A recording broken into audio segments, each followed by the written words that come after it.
நான் வந்து கல்லூரி படிப்புலேருந்தே நான் வந்து திராவிட முன்னேற்ற கழகத்தில் தாங்க இருக்கேன். ஆனால் கடந்த நான்கு ஆண்டுகளாக நடக்கிறத பார்த்துட்டு ரொம்ப கவலையோடு இங்கே வந்திருக்கேன். என்ன காரணம் அப்படின்னு பார்த்தீங்கன்னா, இந்த ஆட்சி வந்து பார்த்தீங்கன்னா மத சார்பற்ற கொள்கைங்கிறாங்க. ஆனால் இது ஹிந்து விரோதமாக அல்லது மத சார்பாங்கிறது எங்களுக்கு புரியல. ரெண்டாவது, நிதி நிர்வாகம். இன்னைக்கு கிட்டத்தட்ட 4 லட்சம் கோடி கடன் வாங்கியிருக்காங்க. இன்னைக்கு தமிழ்நாடோட அரசோட மொத்த கடன் வந்து பார்த்தீங்கன்னா 9 லட்சம் கோடிக்கு போயிடுச்சு. 50 ஆண்டு ஆளுகத்தில் வந்து 50 ஆண்டு ஆட்சியில் வந்து 5 லட்சம் கோடியாக இருந்த கடன் வந்து இன்னைக்கு இந்த 4 ஆண்டுகளில் வந்து 9 லட்சம் கோடி ஆயிடுச்சு. இதை எப்படி நீங்கள் சமாளிக்க போறீங்கிறது எங்களுக்கு தெரியல. நிச்சயமாக நீங்கள் தான் வரப்போறீங்கிறது எங்களுக்கு தெரியும். இந்த கூடுதல் சுமையை வந்து எப்படி நீங்கள் சமாளிக்க போகிறோங்கிறத நீங்கள் உங்கள் தேர்தல் அறிக்கையில் விரிவாக கொடுக்கணுங்கிறத எங்களோட எதிர்பார்ப்பு. ரெண்டாவது வந்துங்க, காவேரி ஜட்ஜ்மெண்ட் வந்து எடுத்துக்கிட்டீங்கன்னா 2007 வந்துச்சுன்னு நினைக்கிறேன். 2017 புரட்சி தலைவி அம்மாவோட சுப்ரீம் கோர்ட் அப்பீலில் தான் எங்களுக்கு வந்து 177 டிஎம்சி வந்துச்சு.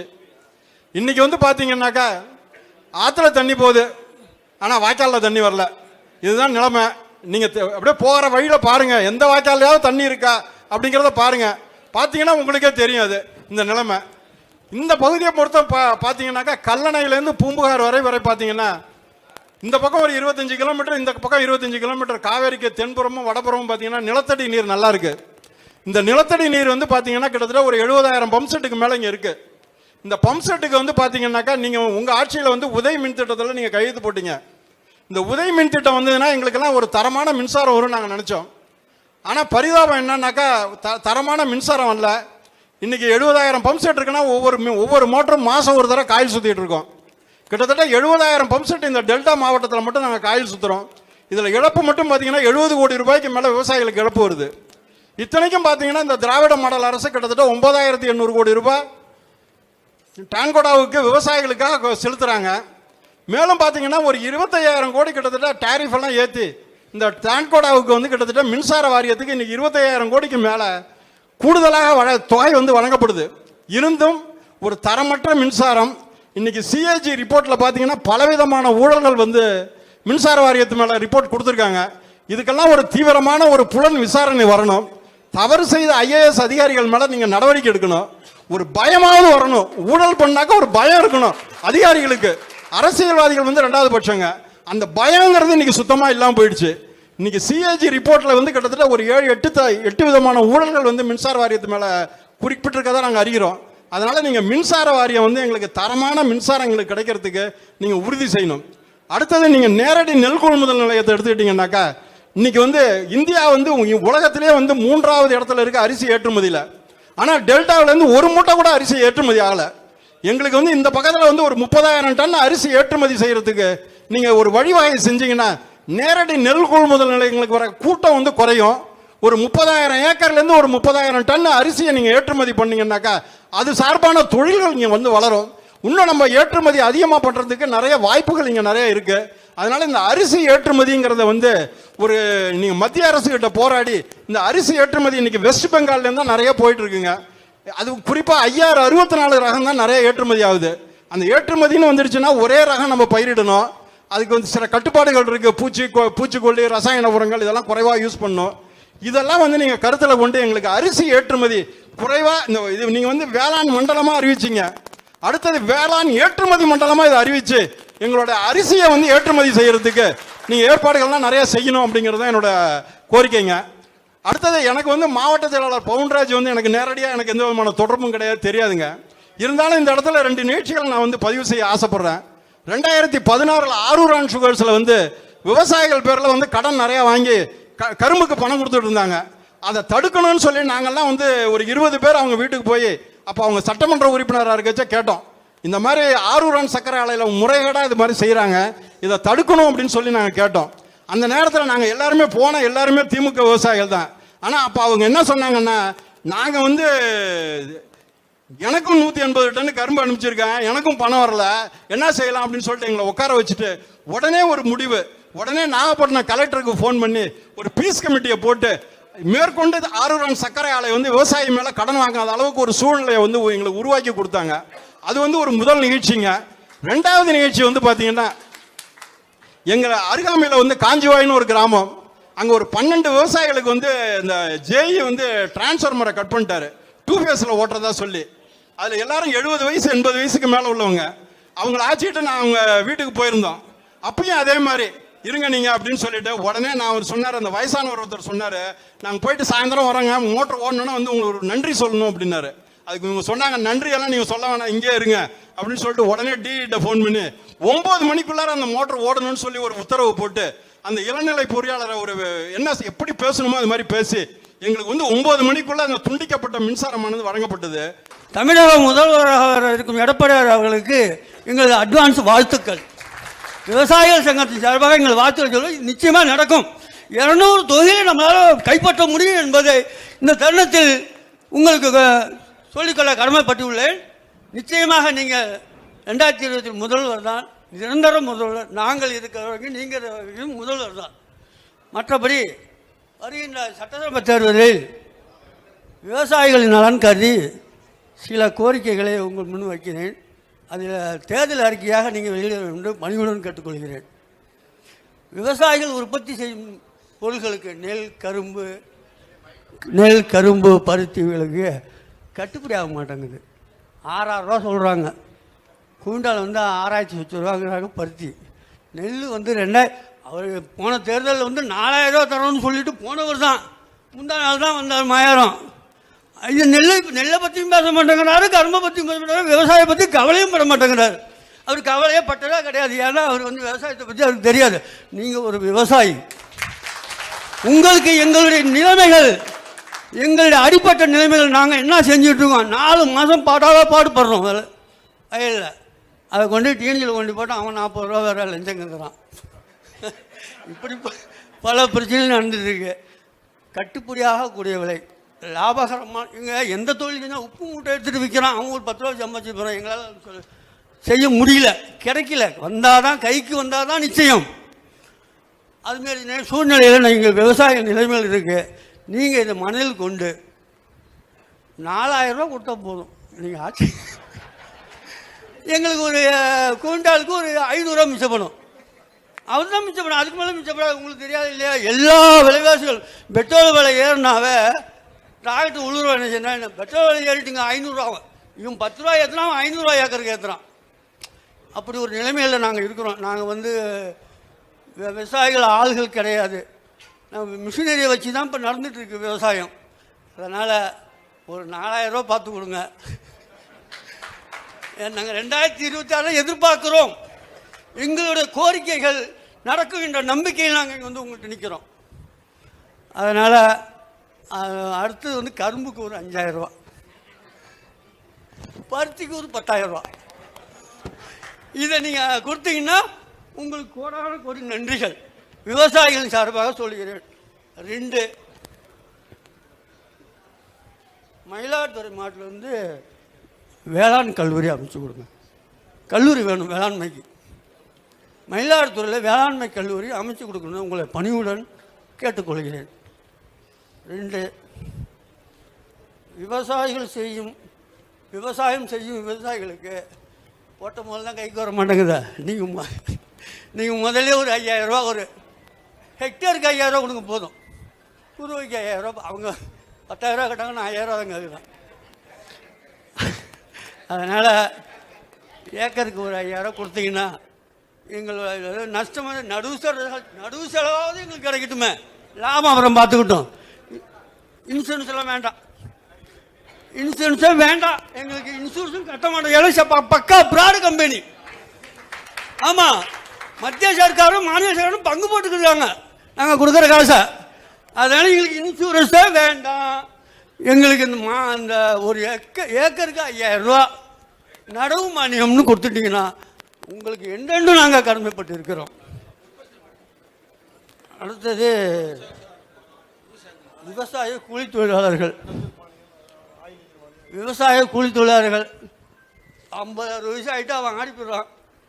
பிள்ளையும் திரும்ப மாட்டாங்குது, பொண்ணும் திரும்பி பார்க்க மாட்டேங்குது. ஒரு டீக்கு சிங்கடிக்கிறான்.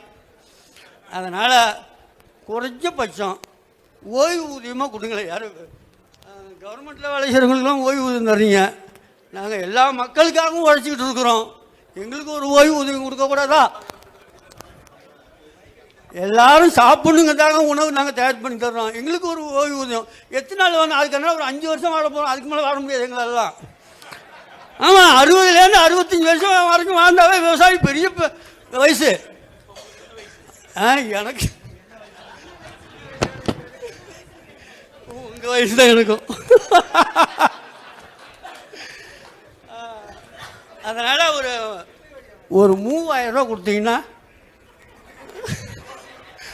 கொடுங்க, நாங்கள் உங்களுக்காக ஓட்டு போடுறாங்க. நீங்கள் என்ன பண்ணுங்க, 2024 200 சீட்டுகள், மறுபடியும் சொல்கிறேன், 200க்கும் மேற்பட்ட சீட்டுகள் உங்களுக்கு கூட்டணி கிடைக்கும். அதிமுகவுக்கு 180 சீட்டுகள் நிச்சயமாக கிடைக்கும் என்பதை உங்களுக்கு அடுத்து சொல்ல கடமைப்பட்டு இருக்கிறேன். நிச்சயமாக கிடைக்கும். அடுத்த முறை நீங்கள் ரொம்ப நான் தனியாக உங்களை பார்த்து பேசுகிறேன். அண்ணா எங்களுக்கு தெரியும், அண்ணன் ரொம்ப பழக்க மாட்டேன். எங்கள் தொகுதியில் ஒவ்வொருத்தையும் தனியாக பார்த்து ஓட்டு கேட்குறவர். அவங்க தெரு தூரம் போனால் வீடு கூட போகிறாரு ஓட்டு கேட்க. அப்படி ஒரு இடத்த பிடிச்சி வச்சுருக்காரு அவங்க தொகுதியில், பூம்புகார் தொகுதியில். அவர்களுக்கு நன்றியை கொடுத்து மறுபடி மயிலாடுதுறை மாவட்டத்தை இயற்கை பேரிடர் மாவட்டமாக அறிவிக்க வேண்டும். அடிக்கடி சேலம், எப்போ மழை வருது எப்போ வெயில் அடிக்குதுன்னே தெரிய மாட்டேங்குது. அரப்பாக போய் டாக்டரை கொண்டு வச்சுட்டு மிஷினை கொண்டு வச்சுருந்தீங்கன்னா மழை பெய்யுது. பருவம் தவறிய மழைகள் பருவத்தில்தான் பெய்யுது கிடையாது, எப்போ வேணாலும் பெய்யுது. அதனால் நம்ம மாவட்டத்தை இயற்கை பேரிடர் மாவட்டமாக நீங்கள் ஆட்சி பொறுப்பேற்றப்படும் அறிவிக்க வேண்டும் என்று கீழ்கண்ட மனு கொடுத்துருக்கோங்க. இந்த மனுக்களை தேர்தல் அறிக்கையாக வெளியிட வேண்டும் என்று உங்களை பணிவுடன் கேட்டுக்கொண்டு பேச வாய்ப்பளித்ததற்கு முதல்வர்களுக்கு நன்றியை தெரிவித்துக் கொண்டு விடுபடுகிறேன். வணக்கம். அடுத்து வர இருக்கிற சங்கத்தின் நிர்வாகிகள் எத்தனை சுருக்கமாக பேசி உங்களுக்கு கோரிக்கையை மனுவாக கொடுத்து நிறைய சங்கம் உட்காந்துருக்காங்க. அதை அண்ணா எல்லாரையும் பார்த்துட்டு அதுக்கப்புறம் திருவாரூர் அண்ணன் போக வேண்டியது இருக்கிறதுனால தயவுசெய்து எல்லாரும் கருத்துக்களை சுருக்கமாக சொல்லிவிட்டு அந்த மனுவை எழுதியாக அவங்க கொடுத்தீங்கன்னா அண்ணா அதை பரிசீலனை பண்ணி உங்களுக்கு செய்வாங்க அன்போடு கேட்டு, கருமலை ஆறு பாசன சங்கத்தினுடைய தலைவர் கோவி நடராஜன் அவர்களை கருத்துரை வழங்குகிறேன். முன்னாள் முதலமைச்சரும் இந்நாள் எதிர்க்கட்சி தலைவரும் 26 எங்களுடைய முதலமைச்சருமான அண்ணன் அவர்களுக்கு எனக்கு வணக்கத்தினை தெரிவித்துக் கொண்டு, அண்ணன் அவர்களே, நீங்கள் உண்மையான விவசாய குடும்பத்திலே பிறந்து இன்றைக்கு இந்த மாவட்டத்தில் எங்களை அமர வைத்து எங்களை கோரிக்கை கேட்கும் உண்மை விவசாயிக்கு எங்கள் விவசாயம் சார்ந்த விசுவாசத்தை காட்டிக் கொள்கிறோம். அண்ணன் அவர்களே, எல்லாரும் சொன்னாங்க இந்த ஊக்கத்தொகையை பத்தி. அதாவது பாண்டிச்சேரி ஸ்டேட்ல ஏக்கருக்கு 7000 ரூபாய் பணம் கொடுக்கறாங்க, சம்பாவிலையும் குறுவையிலையும். அந்த ஊக்கத்தொகை என்ற பெயரில் தராங்க. எங்களுக்கு இன்சூரன்ஸ் வேணாம். எதுக்கு நான் சொல்றேன்னு சொன்னா, 560 ரூபா நான் இன்சூரன்ஸ் பணம் கட்டுறேன் ஒரு ஏக்கருக்கு. ஆனா எனக்கு போன வருஷம் அந்த குறுவையில 500 ரூபாய் போடுறாங்க. ஒரு ஏக்கருக்கு 560 ரூபாய் போடுறோம். ஆனா 500 ரூபாய் இன்சூரன்ஸ் ஒரு கையாலாகாத ஒரு கேவலமான இன்சூரன்ஸ் தொகையை கொடுக்கறாங்க. இதை விட சம்பாவில் எனக்கு 750 ரூபாய் கொடுக்கறாங்க. இந்த சம்பாவில் நாங்கள் பருவம் தவறிய மழையால் பாதிக்கப்பட்ட நாங்கள். ஒட்டுமொத்த மயிலாடுதுறை தொகுதியே பாதிக்கப்பட்ட தொகுதி. ஆனால் இன்சூரன்ஸ் கம்பெனிக்கும் ஆளுங்கட்சிக்கும் உள்ள நெருக்கத்தை காமித்து எங்களை இந்த ஆண்டு மிகவும் கேவலப்படுத்தி விட்டார்கள் என்பதை நாங்கள் உங்களுக்கு தெரிவித்துக் கொள்கிறோம். இன்சூரன்ஸ் நடைபெறும் இந்த கூட்டு கொள்ளையை நீங்கள் தடுத்து நிறுத்திட வேண்டும். ஏன் என்று சொன்னால் விவசாயிகளின் கஷ்டம் உங்களுக்கு தான் உண்மையாக தெரியும். அதனால் எங்களுக்கு இந்த இன்சூரன்ஸ் தொகை வேண்டாம். தெலுங்கானாவிலையும் பாண்டிச்சேரியிலையும் மேகாலயாவையும் தருவது போல தயவு செய்து ஐயா, நம்மளுடைய தேர்தல் அறிக்கையிலே விவசாயிகளுக்கு நீங்கள் ஊக்கத்தொகையை அறிவித்தீர்கள் என்று சொன்னால் ஒட்டுமொத்த டெல்டா மாவட்டமும் அல்ல, தமிழகத்தில் உள்ள அனைத்து விவசாய சங்கங்களும் உங்களுக்கு ஆதரவு தரும். எங்களுடைய குடும்பமும் காலங்காலமும் உங்களுக்கு நன்றி விசுவாசமாக இருக்கும் என்பதை தங்களுக்கு தெரிவித்துக் கொள்கிறேன். அதே போல 4 அம்மாவின் ஆட்சியோடு சேர்ந்து 5 ஆண்டுகள் ஆட்சி. இந்த 5 ஆண்டுகள் ஆட்சியிலே நீங்கள் ஆண்ட 4 ஆண்டுகளில் இதே டெல்டா மாவட்டம் குறிப்பாக மயிலாடுதுறை பாதிக்கப்பட்ட போது இன்சூரன்ஸ் தொகையும் கொடுத்தீர்கள், நிவாரண தொகையும் கொடுத்தீர்கள். நிவாரணமும் விசுவாசமும் இன்சூரன்ஸும் கொடுத்த ஒரே முதலமைச்சர் நீங்கள் தான் என்பதை நாங்கள் மறக்கவில்லை. அதே நன்றி கடன் தான் இன்றைய வரைக்கும் நீங்கள் எங்களை மதிக்கிறீர்கள். இருக்கிற மாவட்ட செயலாளர் அவர்களும் எங்களுடைய கோரிக்கையை சட்டமன்றத்திலே பேசி உடனடியாக நிவாரண தொகையை வாரி வழங்கியவர்கள் நீங்கள் 2 பேரும் என்பது எங்களுக்கு தெரியும். அதை நீங்கள் எங்களுக்கு ஊக்கத்தொகையாக நீங்கள் நீங்க தேர்தல் அறிக்கையிலே அறிவிக்க வேண்டும் என்று சொல்லி நேற்றைய தினம் நீங்கள் உப்புநாற்றங்கரையிலே தம்பி மார்வோனி அவர்களுடைய இடத்திலே பூ தூவி மலர் தெளித்தீர்கள். அதனுடைய காரணம் என்ன என்பதை ஒரு சில சொல்கிறேன். அந்த தடுப்பணை என்பது கிட்டத்தட்ட 25 ஆண்டு கால கோரிக்கை. நான் அந்த தடுப்பணையில தான் நீச்சலே கத்துக்கிட்டேன்.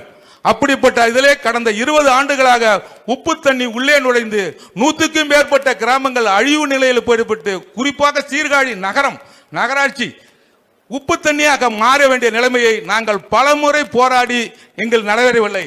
ஆனால் நீங்கள் ஆட்சி பொறுப்பேற்ற பிறகு எங்களுடைய சட்டமன்ற உறுப்பினர் அண்ணன் பாரதி அவர்களும் மாவட்ட செயலாளர் அண்ணன் பவுன்ராஜ் அவர்களும் மூலியமாக அந்த 32 கோடியை நீங்கள் சாங்ஷன் செய்தது 100 கிராமங்கள் மட்டுமல்ல. அண்ணனே, ஆடு மாடுகள் தண்ணிக்கு தவித்த காலம் போய் இன்றைக்கு உண்மையான நல்ல தண்ணியை ஆடு மாடு குடிக்கிறது.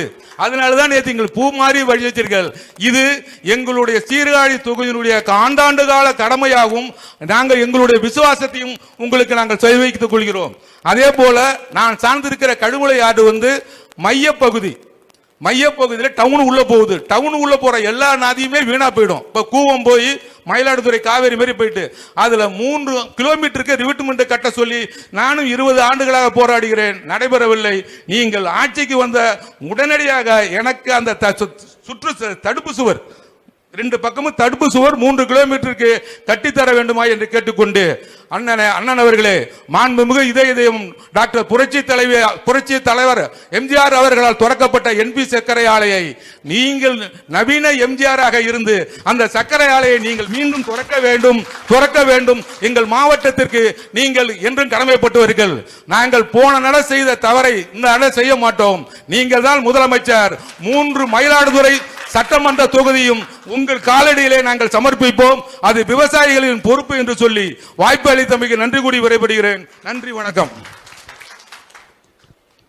காவேரி டெல்டா பாசன சங்க தலைவர் மோகன் அவர்கள் கருத்துரை வழங்குவார்கள்.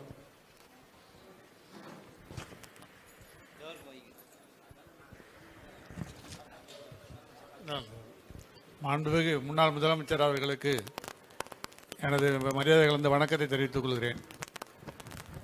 தரங்கம்பாடி தாலுக்கா பரசலூர் கிராமத்தில்ங்க சத்யவான் வாய்க்கால்னு ஒரு வாய்க்கால் ஓடிக்கிட்டு இருக்கு. அது மன்னமந்தல் ஏவிசி காலேஜுக்கிட்ட பிரிஞ்சு ஒரு 25 கிராமம் வழியாக போகுதுங்க. அதில் மயிலாடுதுறையில் பாதாள சாக்கடை, நகராட்சிக்குள்ள பாதாள சாக்கடை தண்ணியை கொண்டு வந்து ஏவிசி காலேஜுக்கு பக்கத்தில் ஒரு டேங்க் குளம் மாதிரி வெட்டி அதில் வச்சுருக்குறாங்க. அது கரெக்டாக தண்ணி வரும்போது அந்த சாக்கடை தண்ணியோடு சேர்த்து வந்து விட்டுறாங்க. அது ஃபுல்லாகவே அந்த கிட்டத்தட்ட 25 கிராமத்தில் பார்த்தீங்கன்னா அது ஓரம் உள்ள போர் வச்சுட்டு மாற்றி இன்னொரு போர் தனியாக 20 நேரம் செலவு பண்ணி தனியாக போர் வச்சுருக்காங்க. கொஞ்சம் தள்ளி போய் எல்லாம் சாக்கடை தண்ணிக்குது, தண்ணி குடிக்க முடியல, துர்நாற்றம் வீசுது, எல்லாம் உடல்நிலை சரியில்லாமல் போயிடுதுங்க. அதை அதை ஏதாச்சும் மாற்றி ஏற்பாடு பண்ணணுங்க. அதை கலெக்டர்கிட்ட மனு கொடுத்தாச்சுங்க, தாசில்தார்கிட்ட சொல்லியாச்சு, எல்லாம் சாலை மறியல் பண்ணியாச்சு, எல்லா போராட்டமும் பண்ணியாச்சு. ஆனால் அதுக்கு எந்த விதமான நடவடிக்கையும் எடுக்க மாட்டேங்கிறாங்க. அதை ஐயா நீங்கள் செஞ்சு கொடுக்கணும். அடுத்து எங்கள் பரசலூரில் நுகர்பொருள் வாணிப கழகத்துக்கு தனியாக கட்டடம் இல்லை, இடம்லாம் இருக்குது. இடம்லாம் பார்த்து சொல்லி கேட்டாங்க. நாங்கள் எல்லாமே மேப்பெல்லாம் போட்டு வாங்கி கொண்டு போய் நுகர்பொருள் வாணிப கழகத்தில் பெட்டிஷனாக கொடுத்துருக்குறோம். ஆனால் இது வரைக்கும் அதுக்கு கட்டடம் கட்டி தரலை. அதை கட்டடம் கட்டி கொடுக்கணும், அதில் நெல் காய வைக்கிறதுக்கு இடமும் போட்டு கொடுக்கணும். 2 வரைக்கும் இருக்கணும். ஐயா வணக்கம்.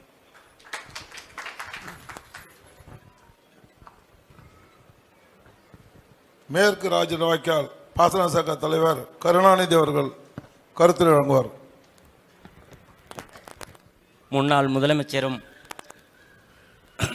நாளைய முதலமைச்சரும் ஆகிய அண்ணன் அவர்களை முதல் வணக்கத்தை தெரிவித்துக் கொள்கின்றேன். கொள்ளிடம் ஆற்றில் தடுப்பணை கொள்ளிடத்து ஓரமாக ஆரம்பித்து உள்ளார்கள். அந்த தடுப்பணை என்பது அந்த மணல் மட்டத்திற்கு லெவலாகவே செய்வோம் என்று சொன்னார்கள். நாங்கள் அனைவரும் சேர்ந்து அது ஓரளவு ஒரு 2 அடியாக தேக்கினீங்கன்னா நிலத்தடி நீர் மட்டம் உயர்வதற்கும் மற்ற வருங்காலத்திற்கு உப்பு நீர் உள்புகாமல் இருப்பதற்கும் நிலத்தடி நீர் உயர்வதற்கும் நன்மையாக இருக்கும் என்று சொல்லியிருக்கின்றோம். அதற்கு ஆர்டர் எங்களுக்கு கிடைத்தது மண்ணளவு மட்டுமே, நாங்கள் உயர்த்த முடியாது என்று சொல்லியிருக்கிறார்கள். அண்ணன் அவர்கள் முடிந்த அளவிற்கு உதவி செய்து அணையை கொஞ்சம் உயர்த்துவதற்கு செயல்பட வேண்டும். அதே மாதிரி எங்கள் ஏரியாவில் நீர்மட்டம் குறைந்து கொண்டே இருக்கிறது. இந்த நீர்மட்டம் அணையை கொஞ்சம் உயர்த்தினீங்கன்னா மண் இருக்கிறதுக்கு வாய்ப்பே இல்லை. நம்ம மண் இருக்கிறதால தான் இப்போ தண்ணீர் நீர்மட்டம் கூடுதலாக இருக்குது. தண்ணீர் நீர்மட்டம் கூடுதலாக இருக்கும்போது நமக்கு அனைத்துவருக்கும் எந்த ஒரு தண்ணீரோட பிரச்சனை வராது. ஒரு மனிதனுக்கு தேவையான அளவு 62% ஒரு அளவுக்கு சொல்லியிருக்காங்க. இப்போ நம்ம 62%னா நம்ம சாதாரண குடிக்கிறதுக்கு மற்ற அனைத்துக்கும் தேவைப்படுறது. ஒரு சாதாரண மனிதனுக்கு 62%, 100 லிட்டரில் 62 லிட்டர் நமக்கு தேவைப்படுது. அதேமாரி இப்போ நம்ம உறிஞ்சி எடுத்துக்கிட்டு இருக்கிறது கிட்டத்தட்ட நம்ம ஒரு 100 லிட்டரில் கிட்டத்தட்ட 80 லிட்டர் எடுத்துக்கிட்டோம். இன்னும் இருக்கிறது ஒரு 20 லிட்டர் தான்.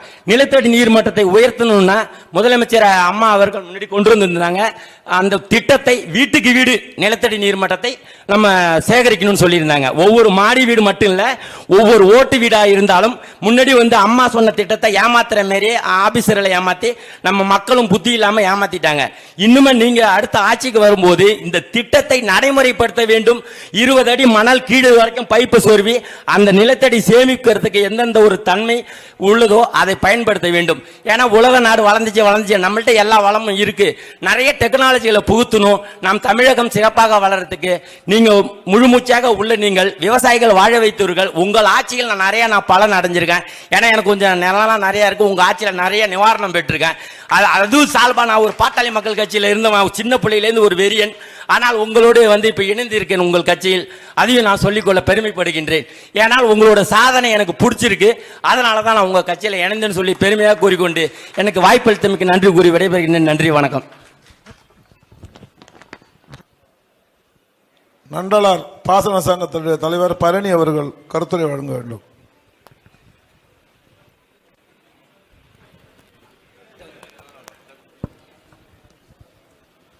அனைவருக்கும் வணக்கம். நான் கல்லூரி படிப்புலேருந்தே நான் திராவிட முன்னேற்ற கழகத்தில் தாங்க இருக்கேன். ஆனால் கடந்த 4 ஆண்டுகளாக நடக்கிறத பார்த்துட்டு ரொம்ப கவலையோடு இங்கே வந்திருக்கேன். என்ன காரணம் அப்படின்னு பார்த்தீங்கன்னா, இந்த ஆட்சி பார்த்தீங்கன்னா மத சார்பற்ற கொள்கைங்கிறாங்க. ஆனால் இது இந்து விரோதமா அல்லது மத சார்பாங்கிறது எங்களுக்கு புரியல.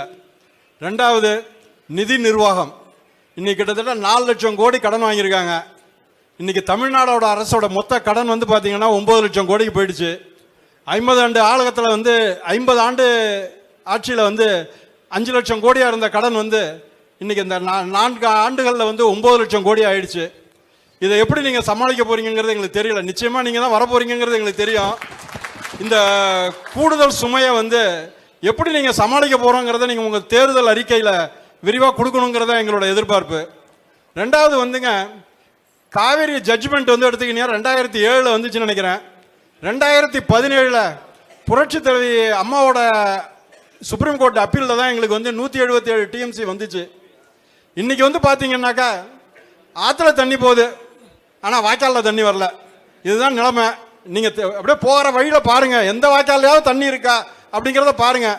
பார்த்தீங்கன்னா உங்களுக்கே தெரியும் அது இந்த நிலைமை. இந்த பகுதியை பொறுத்த பார்த்தீங்கன்னாக்கா கல்லணையிலேருந்து பூம்புகார் வரை பார்த்தீங்கன்னா இந்த பக்கம் ஒரு 25 கிலோமீட்டர், இந்த பக்கம் 25 கிலோமீட்டர். காவேரிக்கு தென்புறமும் வடபுறமும் பார்த்தீங்கன்னா நிலத்தடி நீர் நல்லா இருக்கு. இந்த நிலத்தடி நீர் பார்த்தீங்கன்னா கிட்டத்தட்ட ஒரு 70,000 பம்ப் செட்டுக்கு மேலே இங்கே இருக்கு. இந்த பம்ப் செட்டுக்கு பார்த்தீங்கன்னாக்கா நீங்கள் உங்கள் ஆட்சியில் உதய் மின் திட்டத்தில் நீங்கள் கையெழுத்து போட்டீங்க. இந்த உதய் மின் திட்டம் வந்ததுன்னா எங்களுக்கெல்லாம் ஒரு தரமான மின்சாரம் வரும்னு நாங்கள் நினச்சோம். ஆனால் பரிதாபம் என்னன்னாக்கா தரமான மின்சாரம் வரல. இன்னைக்கு 70,000 பம்ப் செட் இருக்குன்னா ஒவ்வொரு மோட்டரும் மாதம் ஒரு தடவை காயில் சுற்றிட்டு இருக்கோம். கிட்டத்தட்ட 70,000 பம்ப் செட் இந்த டெல்டா மாவட்டத்தில் மட்டும் நாங்கள் காயில் சுற்றுறோம். இதில் இழப்பு மட்டும் பார்த்தீங்கன்னா 70 கோடி ரூபாய்க்கு மேலே விவசாயிகளுக்கு இழப்பு வருது. இத்தனைக்கும் பார்த்தீங்கன்னா இந்த திராவிட மாடல் அரசு கிட்டத்தட்ட 9,800 கோடி ரூபாய் டான்கோடாவுக்கு விவசாயிகளுக்காக செலுத்துறாங்க. மேலும் பார்த்தீங்கன்னா ஒரு 25,000 கோடி கிட்டத்தட்ட டேரிஃப் எல்லாம் ஏற்றி இந்த டான்கோடாவுக்கு கிட்டத்தட்ட மின்சார வாரியத்துக்கு இன்னைக்கு 25,000 கோடிக்கு மேலே கூடுதலாக தொகை வழங்கப்படுது.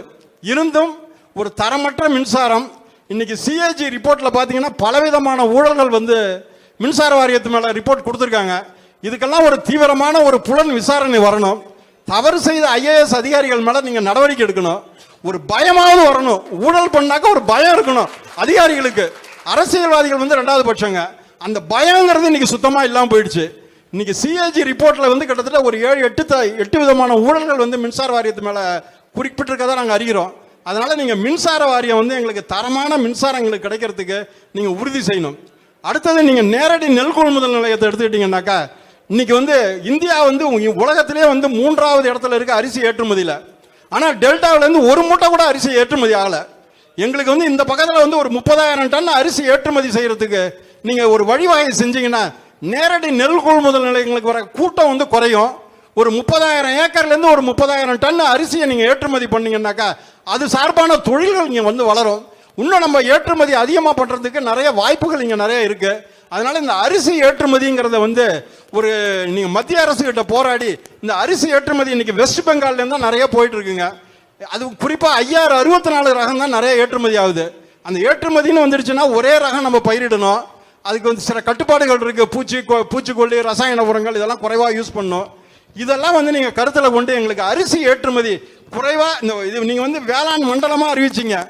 அடுத்தது வேளாண் ஏற்றுமதி மண்டலமாக இதை அறிவிச்சு எங்களோட அரிசியை வந்து ஏற்றுமதி செய்யறதுக்கு நீங்கள் ஏற்பாடுகள்லாம் நிறைய செய்யணும் அப்படிங்கிறது தான் என்னோட கோரிக்கைங்க. அடுத்தது எனக்கு வந்து மாவட்ட செயலாளர் பவுன்ராஜ் வந்து எனக்கு நேரடியாக எனக்கு எந்த விதமான தொடர்பும் கிடையாது, தெரியாதுங்க.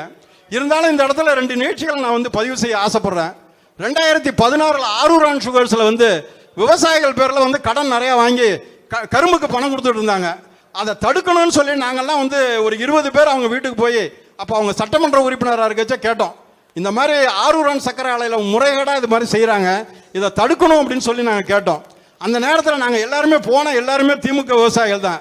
ஆனால் அப்போ அவங்க என்ன சொன்னாங்கன்னா, நாங்கள் வந்து எனக்கும் 180 டன் கரும்பு அனுப்பிச்சிருக்கேன், எனக்கும் பணம் வரல, என்ன செய்யலாம் அப்படின்னு சொல்லிட்டு எங்களை உட்கார வச்சுட்டு உடனே ஒரு முடிவு, உடனே நாகப்பட்டினம் கலெக்டருக்கு ஃபோன் பண்ணி ஒரு பீஸ் கமிட்டியை போட்டு மேற்கொண்டு ஆரூர் அண்ட் சக்கரை ஆலை வந்து விவசாயி மேலே கடன் வாங்காத அளவுக்கு ஒரு சூழ்நிலையை வந்து எங்களுக்கு உருவாக்கி கொடுத்தாங்க.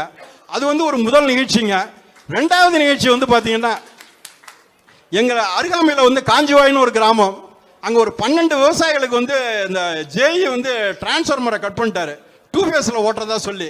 அதில் எல்லாரும் 70 வயசு 80 வயசுக்கு மேலே உள்ளவங்க.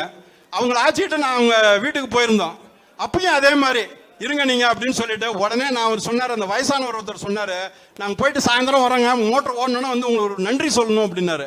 அதுக்கு இவங்க சொன்னாங்க, நன்றியெல்லாம் நீங்கள் சொல்ல வேணாம், இங்கே இருங்க அப்படின்னு சொல்லிட்டு உடனே டிகிட்ட ஃபோன் பண்ணி 9 மணிக்குள்ளார அந்த மோட்டர் ஓடணும்னு சொல்லி ஒரு உத்தரவு போட்டு அந்த இளநிலை பொறியாளரை ஒரு என்ன எப்படி பேசணுமோ அது மாதிரி பேசி எங்களுக்கு வந்து 9 மணிக்குள்ள அந்த துண்டிக்கப்பட்ட மின்சாரமானது வழங்கப்பட்டது. அதையும் நாங்கள் நினச்சி பார்த்தோம். அதுக்கு நான் அவங்களுக்கு வந்து ஒரு நன்றியே அதுபோல் சொல்லலை. கடைசியாக பார்த்தீங்கன்னா சென்ற முறை வந்து எங்கள் வாய்க்கா வெட்டணும், ஏ சேனலோட நின்று போச்சு, பி சேனல் வெட்டணும். என்னை வந்து அவங்களுக்கு தனிப்பட்ட முறையில் எனக்கு அவங்களுக்கு எந்த விதமான பழக்கமும் கிடையாது. நான் அவங்க வீட்டில் போய் இது மாதிரி இந்த சேனல் வெட்டணும் அப்படின்னா, நீங்கள்லாம் பண்ணைகள் நீங்களே சொந்த காசில் போட்டு வெட்டிக்க வேண்டியதுனா ஏ சேனலுக்கு தான் பணம் இருக்குது அப்படின்னு தான் என்கிட்ட சொன்னாங்க. நான் வருத்தத்தோடு வீட்டுக்கு போயிட்டேன். என்னோட பேர் கூட அவங்களுக்கு தெரியாது. ஆனால் 11 மணிக்கெல்லாம் அந்த ஏஇ வந்து எனக்கு ஃபோன் பண்ணி இது மாதிரி உங்கள் வாய்க்கால வெட்ட சொல்லிட்டாரு அப்படின்னாங்க. அதனால இது மாதிரி ஒரு செயல் வீரர் அப்படின்னாக்கா பவுன்ராஜை வந்து நம்ம நிச்சயமாக நம்ம இந்த இடத்துல நம்ம சொல்லணும். நீங்கள் வந்து இன்னும் வருகின்ற எலெக்ஷனில் நிச்சயமாக நீங்கள் தான் முதல்வராக வரப்போறீங்க. எங்களுக்கு ஒரு நல்ல விவசாய அமைச்சரா இவரையே நீங்கள் எங்களுக்கு தேர்ந்தெடுத்து கொடுத்தீங்கன்னா மிக நல்லா இருக்குங்கிறது என்னோட கருத்துங்க.